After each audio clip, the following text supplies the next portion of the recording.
What's up, everybody? I wanted to give you guys an update on the mileage range tests, specifically 5, 4, 3, 2, 1. It's been a long time since I've uploaded anything, but I actually have done them all, and I just haven't had a chance to really edit them. And then when I got around to it, I found out that there was some missing footage, I guess, on my phone. I deleted some stuff on accident. So I didn't really feel like doing them all over again. So I thought what I would do is just kind of tell you what the ranges were for everything. The final numbers on basically pedal assist 5, 4, 3, 2, 1. And that way you guys get a better idea after a year of owning the bike how well the battery has still performed. I've been having some minor issues with the bike, not particularly the Sondors itself. I've just had some problems with the seat post slipping. I had to get a new clamp, and I still don't know if that's fixed the problem. And down here, this seat would go nose up, and I contacted the company here, and it looks like this clamping device is bad, and they're sending me another one, so I'm waiting on that. So it just kind of sucks riding when your seat's slipping and going up, and so it's not very comfortable and kind of makes you not trust the bike a lot. Not necessarily Sondors' fault. I mean, definitely not their fault, but it's just issues. So anyway, so what I'll do is I'll start off with pedal assist 5, and I will go through all of them. Well, actually, I'll just start with 1, because 1 was the one I did about a month ago and finished, and that one was the absolute hardest one to do. I really don't recommend riding the bike on 1 unless you just really want to work out, because the weight of the bike and the assist level, they're so out of whack to me that it seems like you're not riding a normal bike even on 1. You have to get it onto like level 2 or 3 just because of the weight of the bike.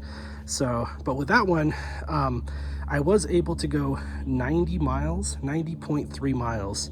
So on a full charge, lowest pedal assist setting, 90.3 miles, which I think is phenomenal. Pedal assist level 2 was pretty close to when I did it a year ago. I did not do the first pedal assist level a year ago. I went right to 2 and worked my way up. So pedal assist 2 last year was 82 miles even, and I got 82.3 this year, which is pretty dang close. So not a change really at all. Pedal assist level 3 last year I got 72.4 miles, almost 72 and a half. This year I got 73 even, and just good test to the wear and tear of the bike. And then pedal assist 4, I actually had to do that one more than once, because originally I think I got 64 miles, and on the test I did when I got the new battery, I got like 56. And then I noticed as I was starting the third one that my tire pressure in the back tire was like 25 psi, and I normally run them at about 32.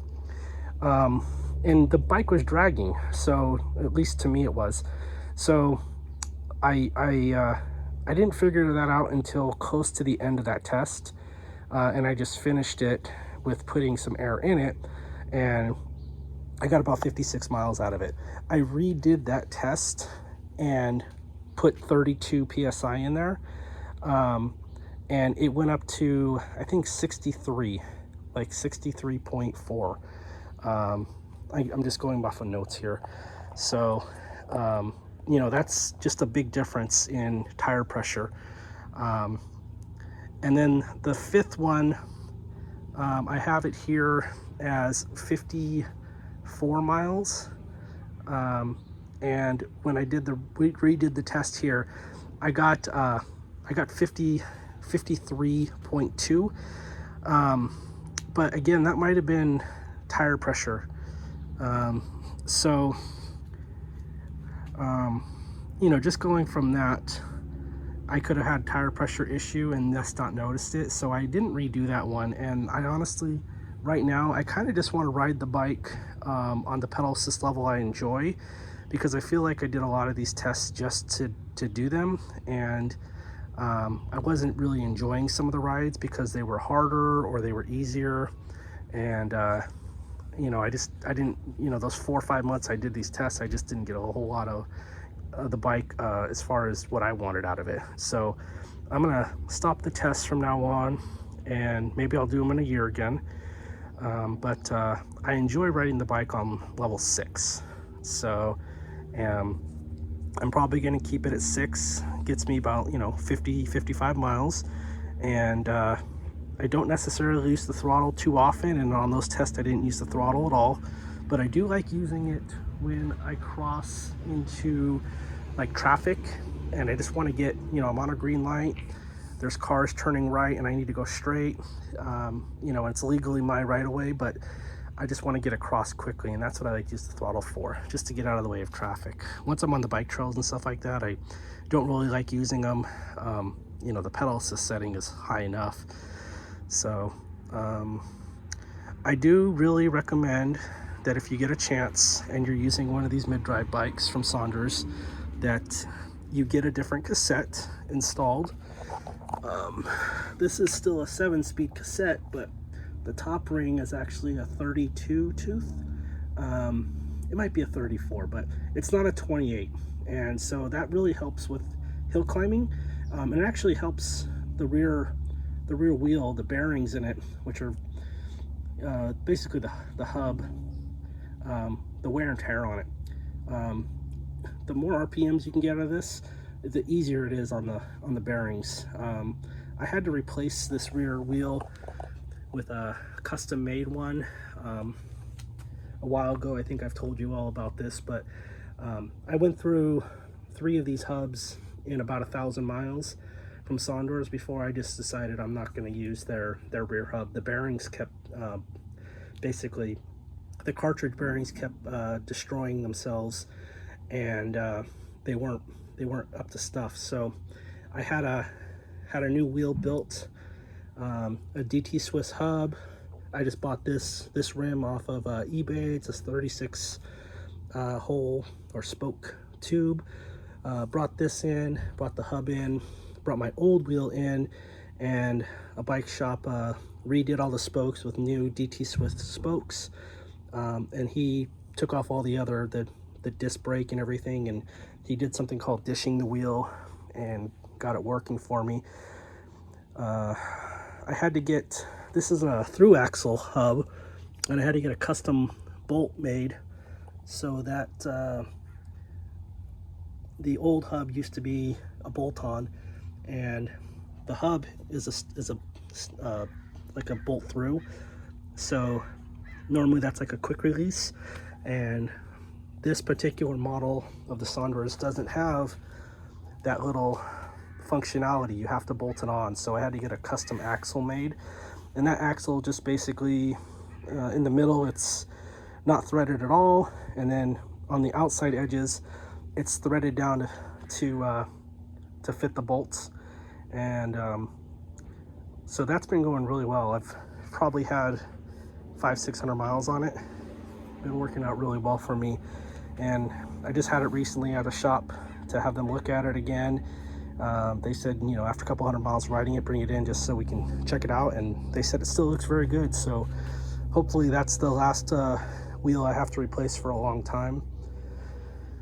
But yeah, I'm at the point now where the bike has pretty much every accessory I want on it, and with the exception of like a pannier bag. And I like this rack and I like this bag, but what I don't like is that I can't put like a pannier, and it's because this thing kind of blocks access to the sides here, so I can't put something, you know, I have to replace the bag to add panniers. But it's, you know, it's good, it's kind of, it clicks in here.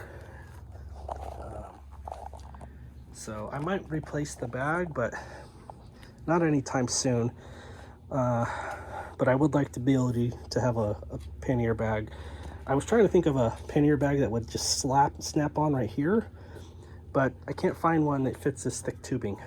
So if you guys ever notice one that worked out well for you, let me know. I'd really appreciate it.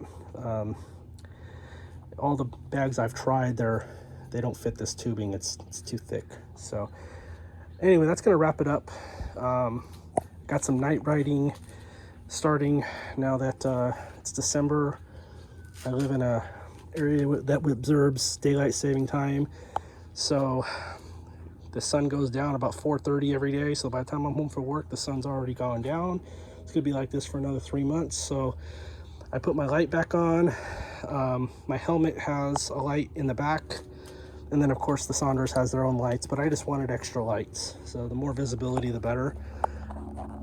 But that's about it. Anyway, thanks for watching. I appreciate sticking with me for the couple months that I kind of disappeared, but you now have all the tests and conduct them yourselves and let me know if you get better mileage. I'm right at the weight limit on the bike, so I have a good feeling that you may get more mileage if you are not at the weight limit. But for someone who weighs as much as I do, right around the 300 mark, and knowing that you can get 90 miles on the first level pedal assist and about 32, 33 on the highest pedal assist, that's pretty good. So, you know, and anywhere in between that you ride, you know, you can get about, the average is about 7 to 8 miles every time you step it up. So level 9, 32, level 8, about 40, level 7, about 48.